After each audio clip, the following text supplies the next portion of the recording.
Hello friends, welcome to Purvanchal IAS. This is the eighth lecture in the internal security course where we are discussing about the basics of cyber security. Purvanchal IAS is a venture for sustainable education by Dr. Ravi Agrahari sir and his team. For other classes, you can download our app from the Google Play Store or call on these numbers.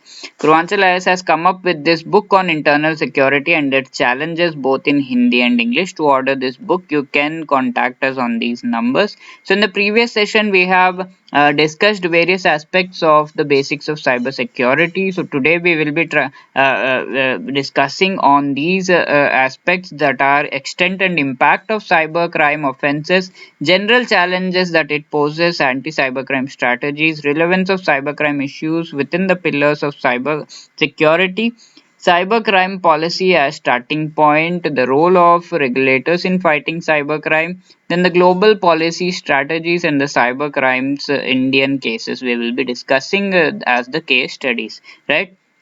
So the extent and impact of cybercrime offenses that have happened, that can be the examples to understand the extent of this cybercrime offenses. So offenses against the confidentiality, integrity and availability of computer data and systems is the first category, where illegal access is one of the offense which is spread across a lot of sectors, and this illegal access like hacking or cracking has happened to very great levels, wherein even NASA and US Air Force have not been spared and their systems have also been hacked and cracked, right? So you can understand the extent to which this thing can happen. The data acquisition is another such issue, wherein an example of 1980s can be taken, wherein the certain German hackers, they are said to have succeeded in entering US government and military computer systems, right?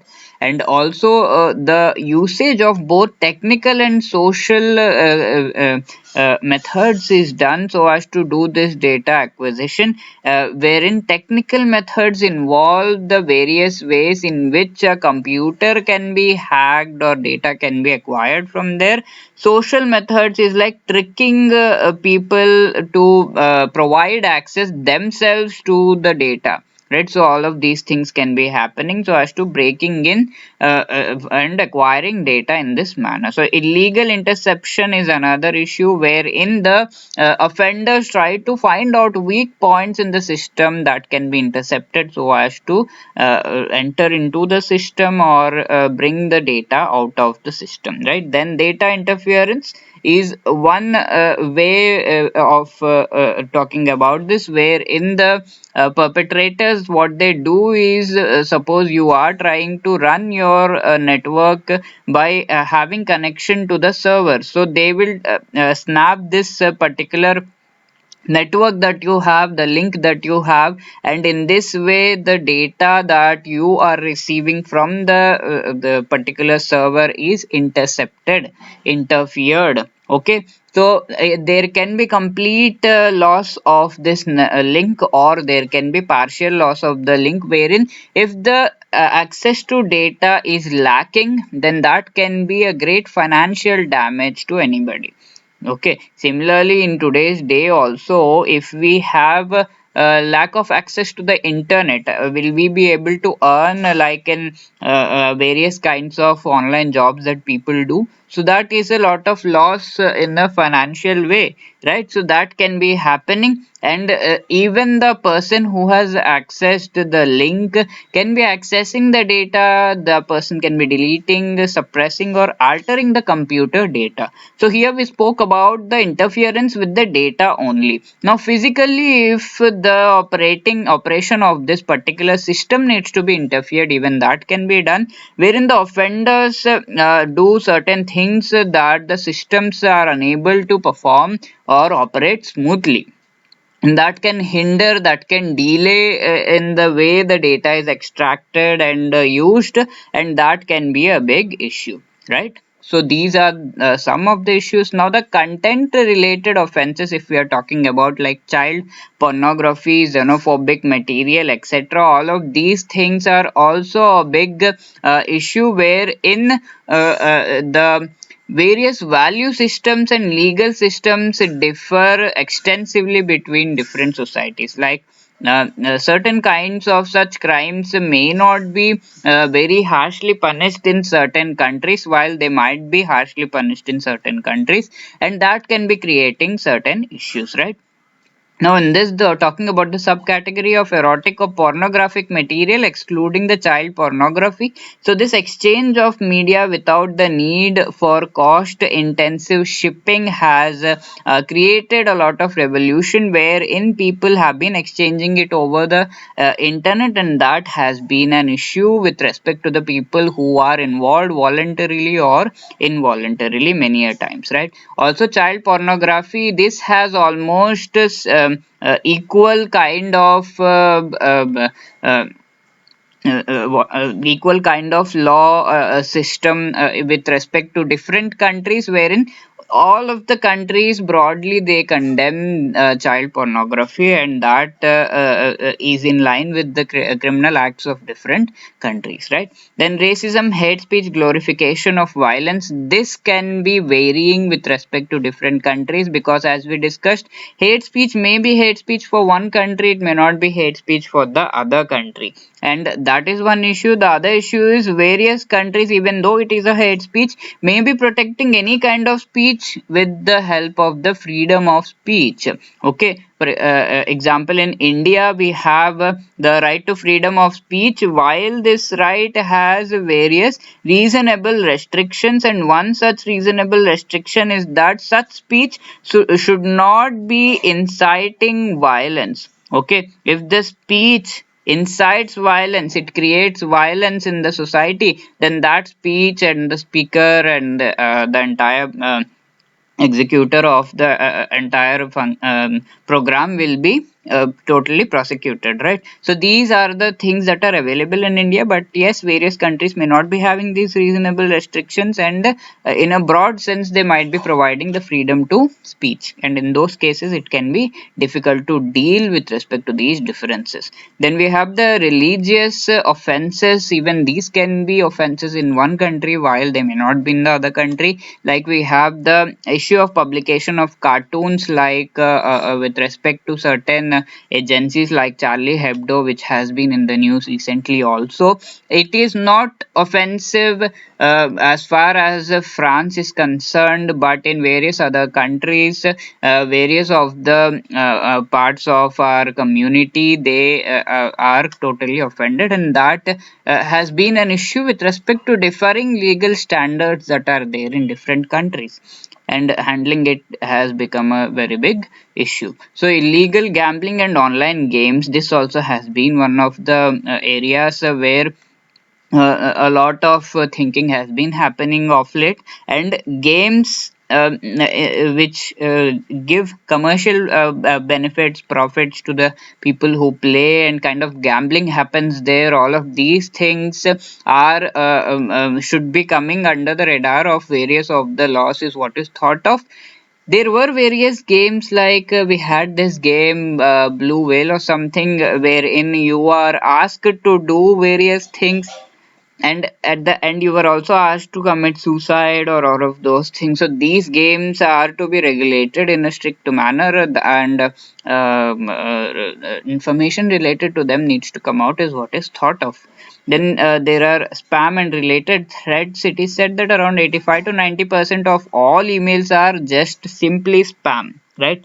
So we are wasting a lot of resource for maintenance, resource for storage, etc., and that can be in broad sense considered a particular kind of issue in various countries, or it may not be issue in other countries. So these are the things that we have seen. Now coming to the subcategory of terrorist use of the internet, this has been in the discussion since 1990s, wherein Transportation and energy supply were the areas for which this terrorism was done back then, which was called cyber terrorism, and the use of information technology in armed conflicts. Now, the cyber warfare has also been discussed, and various things have changed after the 9/11 attacks, wherein very strict kind of total framework has come up with respect to various countries, right? And intensive discussions are also done with respect to ICTs being used by the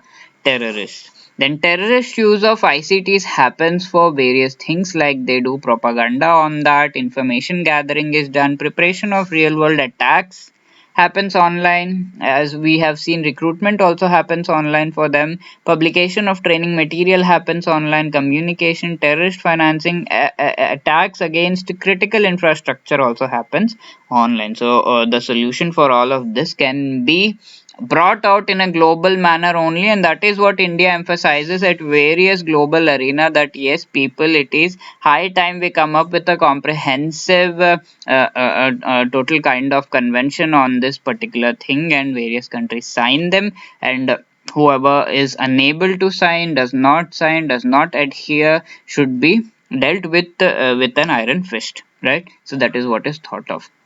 Then, if we are talking about dealing with such things, terrorist activities on the internet, pre or post the various attacks happen, this becomes very difficult, because many a times we have very low information available with respect to such attacks, because such information is mostly classified till many years even after the attack has happened, and this classified information makes it very very difficult so as to come up at any level to act against it, right? And that makes it more difficult. And even if we talk about global consensus, we do not even have consensus on the definition of the term terrorism with respect to various organizations and countries. Okay, so that shows the level of consensus that we have on this topic, and it needs to be dealt with a lot of strictness is what is thought of. Then, talking about cyber warfare with respect to the same, we can say that Estonia in 2006 and Georgia in 2008 were attacked with similar kind of cyber warfare, and utilization of ICTs in conducting warfare using the internet is known as cyber warfare. Thus, it can be an issue. Then, cyber laundering is another kind of issue which involves enacting multiple worldwide financial transactions with the help of the internet, obviously for purposes which are not good for the society, and that can be also converting black money into white money, etc., and that can be an issue. And as we have discussed, phishing through the email and directing people to certain websites which might look like the original website, but extracting information, critical information, with the help of that is also an issue. What are the general challenges that are faced? So high reliance on the ICTs itself is a big challenge, because whatever we want to do today, we are very much dependent on the internet, and that itself is a big challenge, because as we have seen, bringing out a security framework is really very difficult as far as the developing countries are specially concerned, right? So maximizing accessibility without investing significantly in protection is what the developed countries have already done, and the developing countries can learn from these mistakes and think of also bringing in the protection along with increasing the accessibility to these facilities early on is what is advised. Okay, then the number of users is also increasing, and this can be one of the general challenges that all the countries are facing. Around 4.66 billion internet users are there on our planet, where 7.8 billion population of the humans is there, right? So that is a very large proportion who are using internet, and that number has been increasing, and this can be understood by the fact that in 2005 developing countries surpassed the developed countries in the internet usage. Okay, so that you can think of the number of users, and if the number of users increase, the difficulties for the law enforcement agencies in coming up with the security framework also increases. Then availability of devices and access to them, like the hardware, software, internet access, has been very much easier. It has been becoming more and more easier. You just have a small smartphone, and with that you can do anything. You can do wonders with the smartphone, and that has become a very big issue, wherein these use it for negative purposes like committing offenses has been a very big issue. Also, the public internet terminals are many a times used for doing these issues, these various kind of crimes, and that needs to be taken care of. Availability of information, like from Wikipedia, people learn a lot of things. From YouTube, they learn a lot of things, and with that help, they try to move into insecure password protection systems so that they can somehow inflict the particular person who owns it. That can be an example, right? So availability of information on these platforms in a free and open manner also is, of course, it is a boon, and it is a bane too. So missing mechanisms of control, like the governed laws and all, need to be filled with identifying the loopholes, and these mechanisms need to be in a very strict manner, and the implementation needs to be very proper. Then the international dimensions with respect to all of these are based on services from the abroad. Like for example, if the offenders and targets are located in different countries, and the data comes from some other country, so there are three countries involved here, so that needs a lot of cooperation between not just the law enforcement agencies but the governments at every level. There is requirement of cooperation so as to deal with such issues, right? Then the independence of location and presence of the crime site has been an issue, because initially for performing the crime, people had to go or to the places where they had to. Now it is not required. Also, suppose the crime is performed with respect to some developing country, and it is affecting a developed country. The developed country has put up the entire security framework, but because it has been performed in the developing country, they have been infected or affected, and this has pressurized all of the countries around the world to come up with legislations with respect to the same. For example, Nigeria was pressurized recently with respect to coming up with legislation, and in a way handling the emails that were sent from there in for with respect to financial scams. And automation has been increasing by the day, and offenders have been using automation for the various kinds of tasks that they do. And with respect to resources also, it needs to be kept in mind that not just the increasing power of single user computers is an issue, because where we have certain computers in the earlier ages, 1980s, we had these computers with certain GB of data that can be stored on that, or you can say MBs and KBs of data only could be stored, or we had floppy disk, etc. Now we have terabytes of data that can be stored on the single user computer. So the capability of the computers, single user computers, has been increasing, and that also increases the capability of the offenders to perform the crime.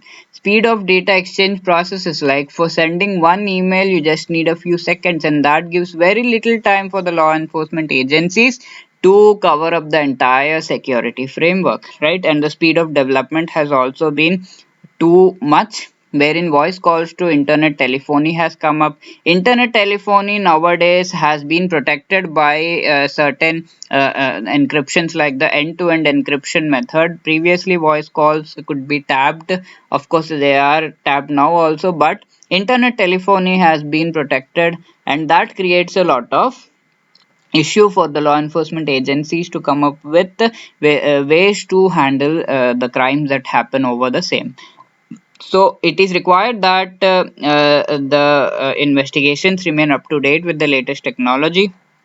Also, they keep checking wireless access points like the Wi-Fi connections, etc., where requirement of registration is not there, and these public Wi-Fi areas are the best places to perform the crime.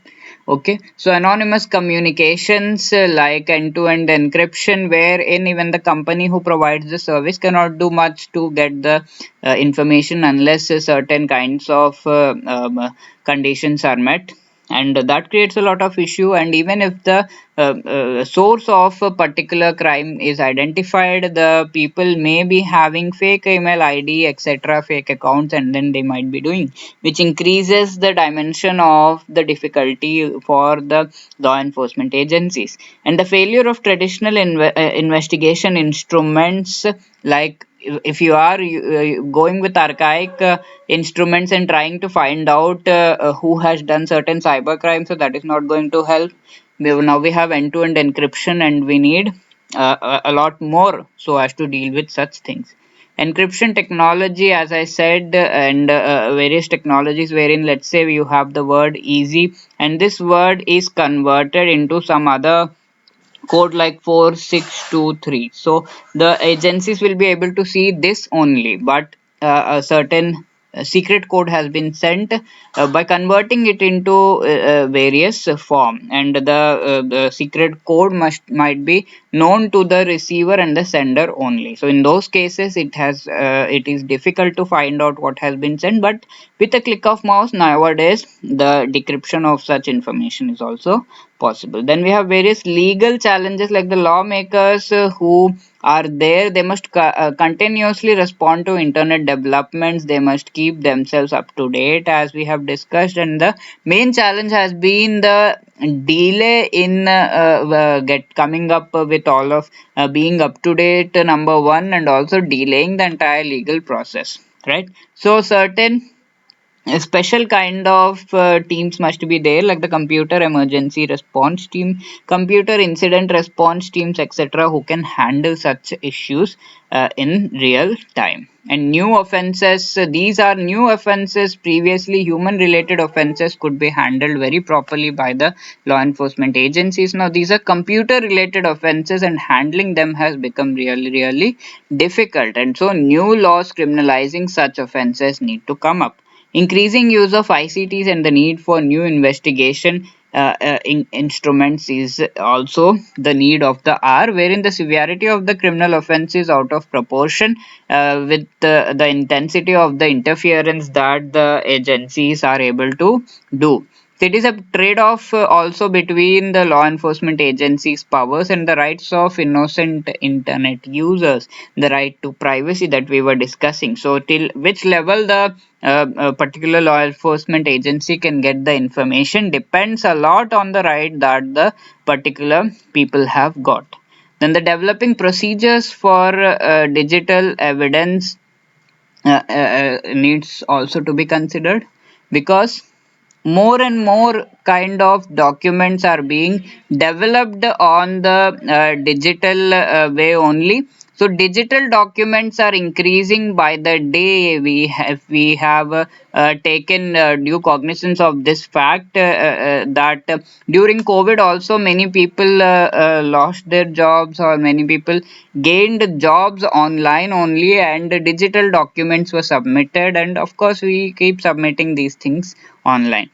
And so digital evidence has been introduced, and these digital evidences are said to be very much vulnerable to be deleted, modified, or tampered, and that becomes an issue, right? And the suspects, previously the law enforcement agencies had to go to the suspect's premises so as to search for computer data. Now this data is stored somewhere abroad, and that becomes very difficult to be accessed on a personal basis, right? So even we have the issue of presenting digital information to the court, and accepting the digital evidence in the court is going to be difficult, and it is advised that the origin of such content needs to be found out, and then computer forensic techniques can be used so as to find out what is the origin of such content, and only then such evidence should be admitted for a particular case, is what is said. Then we have the anti cybercrime strategies that one can follow. which may include implementation of existing strategies. So, industrialized countries may be able to promote cybersecurity in different and more flexible ways, like by focusing on cost intensive technical protection issues. So they can afford to make use of cost intensive technical protection issues, but developing countries may not be able to afford such kind of protection strategies. So what are the parameters that the developing countries need to keep in mind? Compatibility of respective legal systems. So we already have certain legal systems in place. The compatibility needs to be checked. Status of supporting initiatives need to be checked, like the education of the society, the awareness they have, the way they will follow these rules and regulations, that needs to be checked. Extent of self protection measures need to be in place, and the extent of private sector support needs to be checked. Okay, and there are various regional differences as far as these things are concerned, and that can be understood by the fact that while coming up with the legal and technical standards with respect to such cyber security strategies, the industrial countries did not even consider or include the aspects which might be important for the developing country. So that can be an example of the regional differences with respect to these strategies that are already prevalent. Then the relevance of cyber crime issues within the pillars of cybersecurity. It includes the discussion on global cybersecurity agenda, about which we have already discussed. Now, talking about it again, we can say that it has five work areas: legal measures, technical and procedural measures, organizational structures, capacity building, and international cooperation. Okay, so these are the areas, and we have discussed a lot about these already. So, starting up with dealing with cybercrime, we can come up with the policy first. Okay, so it is very rare that legislation comes up at the initial stages of handling a new kind of issue. So, coming up with a policy will give us the necessary guidelines so that later on a legislation can be developed. Okay, so it might be equivalent or comparable to a strategy that can be employed so as to deal with such issues. It might include responsibility within the government. So the role of different government institutions, departments, ministries need to be ascertained with respect to protecting the cyberspace. Defining different components is also important, wherein strengthening the institutional capacities like the police, prosecution, to concrete amendments of legislation needs to be taken care of. Determination of the stakeholders. So we have seen all of the government agencies which might be involved. Now the stakeholders, which might be private sector, service providers, users, etc., need to be thought upon. What is their role in all of the policies that we are coming up with needs to be ascertained, and not just the legislation but the strategy related to the training of the experts or training of the people needs to be taken care of. The awareness component also should be there. Then defining key topics for legislation is also important, wherein the offences should be listed. Details of the provision should be very well defined. Then defining legal frameworks that require amendments, updates, or changes must be taken care of. Suppose you are coming up with the strategy or coming up with the policy, it requires changes with respect to certain laws that are already there. So that also needs to be taken care of, and that update must be properly done. The relevance of crime prevention should also be taken care of, not just coming up with the entire policy which deals with the crime after it has happened. The crime prevention aspect should also be taken care of, is what is thought of. Then the role of regulators in fighting cybercrime is huge, wherein the regulators can be involved, because earlier the focus of solutions is mostly on the legislation only.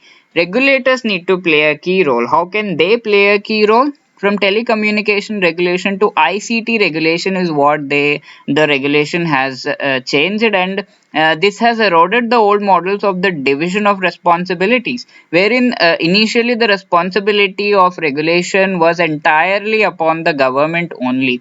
Now the regulation needs to be carried out by the service provider, the private sector, etc. Right? So that change has happened, and thus regulators play a very key role. Then the models for extension of regulatory responsibility needs to be ascertained. So you are extending the regulatory responsibility and putting certain burden onto the private parties also, right? So that needs to be taken care of. How that can be done? By extensively interpreting the existing mandate. So whatever is the existing mandate, is it also applicable to the private parties? That needs to be taken care of, or coming up with new mandates is what can be done. Then consumer protection and network safety are the two areas where these things can be helped. Then examples for involvement of regulators in fighting crime can be that ICT regulators can be helping in regulating certain areas that initially were thought to be the areas regulated by the government departments, agencies, etc., and pinpointing the exact areas of involvement where the private regulators need to come in needs to be made sure. Okay. So we have seen the role of regulators. Then also with respect to global policy strategies, what can be done, that needs to be taken care of with respect to the regulators also. So regulators should be involved in the policy advice. Policy making is what is thought of. Involvement in the development of cybercrime legislation can help because they have idea on the data protection, data transmission facilities, etc. Then detecting and investigating cybercrime should also be done by certain kinds of teams called the computer incident response teams, and these must be established by having a range of people like the government, business, telecom operators, academia, etc.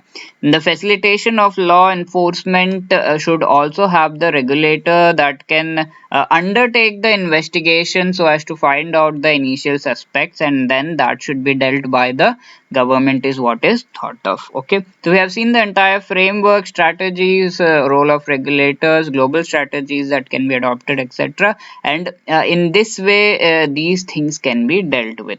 Now, talking about the cyber crimes that happened in India, we will have a look at them and try to find out the way these crimes happened so that we can try to identify the usage of these with respect to the strategies and case studies that you can make use of. So, Pune Citibank emphasis call center. This was one crime wherein from this call center people have called various kinds of people, and they said that we are calling from the bank, and they have asked for PIN numbers, etc. Transferred a lot of cash like US dollars 3,50,000 around was transferred, and all of this crime has happened. So the key thing that happened here was the lack of awareness. PIN numbers were given out. Okay, state of Tamil Nadu versus Suhas Katti. This is one case wherein obscene, defamatory and annoying messages were sent with respect to a divorcee woman in the Yahoo message group. Okay, so this happened, and the suspect was searched a lot, and after a lot of time the suspect was found, and the suspect was and the accused, I should say, the person was from the known family member only, the family friend only. Okay, so here also a little lack of awareness and thought with respect to people with whom we engage, that has been surfaced, right? Then the bank NSP case, wherein there was this management trainee, this girl who was engaged to be married to a particular boy, and then this boy refused to marry. Later on they broke up, and this girl couldn't think this could happen. The boy was working somewhere outside, this girl was working as a management trainee in a particular bank, She sent fake emails to the boy's contacts from her bank's computer. Okay, from the bank's computer, she used the bank's computer where she was working, sent fake emails to the boy's contacts with the help of fake email IDs, right? And this girl was trying to affect this particular boy, and all of this came out as the responsibility of the bank itself, wherein the bank was accused of all of these things. So we need to be very careful, wherein the person who are employed also need to be taken. Their things need to be known properly. Then we have the SMC Pneumatics Private Limited versus Jogesh Quatra case, wherein Jogesh Quatra was a person who was sending derogatory, defamatory, obscene, vulgar, filthy, and abusive emails all over the world for defaming this particular specific company. Okay, so this was dealt with by the Delhi High Court, and the High Court ordered that this should not be done, wherein it was the first time that an Indian court assumed jurisdiction in a matter concerning cyber defamation and granted injunction restraining the defendant. Okay, so it said that the defendant cannot be sending any kind of mails to these contacts ever. Okay, then the other cases of the parliament attack. Okay, we thought parliament attack is totally physical. No, this happened on the laptop of the people that was recovered. They made the sticker of Ministry of Home and they stuck it on the car so as to gain entry, with even fake IDs made on the computer itself. So proper kind of investigation could have prevented this, right? So in this way, this had the cyber link. And Andhra Pradesh tax case is one another case wherein 22 crores of cash suddenly was seen in a particular person's account. He said that he used the 6,000 vouchers so as to gain that, but careful scrutiny brought out that he showed he was running around revealed that the accused was running around five businesses under the guise of only one company. So he showed that he ran only one company, he ran five businesses, and he used to save tax. And that tax was what was in his account and all. Okay, he had cash of that, not account, sorry, he had cash, 22 crore worth of cash. Okay, so in this way this can be happening. Then Sony Samban.com case, wherein call center again employee, he called this credit card holder person who was outside abroad, and this lady gave information wherein the credit card was used to buy a color television, sort of this was uh, pay after delivery, I guess. So this person, the company went to get the payment from the credit card, then the owner denied that, and then this person was caught later on. Okay, so this is the way that people do these things, and many a times we have seen that the lack of awareness has been one of the key things because of which these crimes are performed. So awareness is a key aspect, and the governments can be concentrating on this aspect a lot, and the improvement on that can help. That is one thing.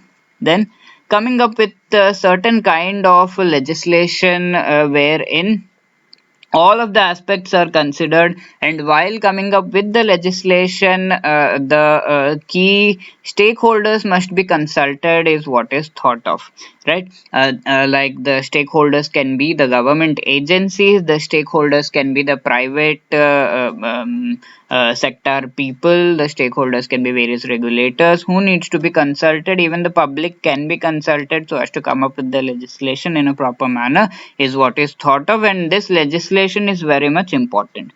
Now, not just coming up with the legislation, the training and awareness component should also be there in a mandated manner with respect to that particular legislation, is what is said. And once that has happened, a global cooperation is very much required. Like we have various cases wherein fugitives have left India, right? And many involve various kinds of online crimes also, so that needs to be taken care of, and there needs to be international cooperation with respect to all of these issues is what is thought of, and that is something that can immensely help. So we have seen the basics of cyber security. We saw what cyber security is, we saw what can be the various issues, and we have seen how to deal with these issues, what is the extent of these issues, and specific case studies also we have seen with respect to the basics of cyber security. In the next session we will be beginning with some other topic, right? And cyber security discussion on this ends here. So thank you, all the best. I hope you have liked the lecture. If you have any other query with respect to correspondent courses, Hindi or English, 15 books and face-to-face classes, you can visit us in person at Purvanchal IS, Gorakhpur, Uttar Pradesh, or call us on these numbers. And if you are interested in the book of internal security or any other material or classes, you can contact us on these numbers, or you can visit us in person at Purvanchal IS, Gorakhpur.